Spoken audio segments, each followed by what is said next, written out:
File బయటపడింది వల్ల.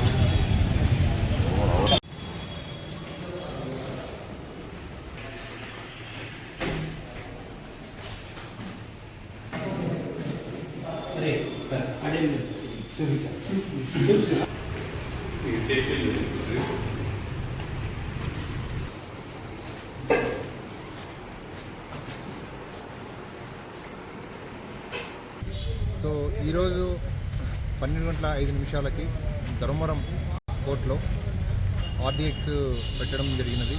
So ఖచ్చితంగా 12:05 తేలుతుందని చెప్పేసి అనంతపురం జిల్లా జడ్జి గారికి వచ్చిన మెయిల్ మేరకు జిల్లా జడ్జి గారు అదే విషయాన్ని ధర్మవరం సబ్ జడ్జి గారికి కమ్యూనికేట్ చేయగా సబ్ జడ్జి గారు మాకు ఇమీడియట్ ఇన్ఫర్మేషన్ తెలిపిన వెంటనే మా DSP squad and CBD team bomb disposal team కూడా ఇమీడియట్ పంపించడం జరిగినది. సో ఈ మేరకు తనిఖీలు చేయబడుతున్నాము. ఈ విషయంలో ఎవరు ఎలాంటి భయాందోళనకు గురి కావాల్సిన అవసరం అయితే లేదనేసి ఇప్పటివరకైతే అలాంటి ఆనవాళ్ళే మనకు కనిపించట్లేదు. సో కోర్ట్ స్టాఫ్ కావచ్చు, పబ్లిక్ కావచ్చు, ఎవరు అలాంటి భయాందోళనకు గురి కావాల్సిన అవసరం లేదనేసి తెలియజేస్తాం. Thank you.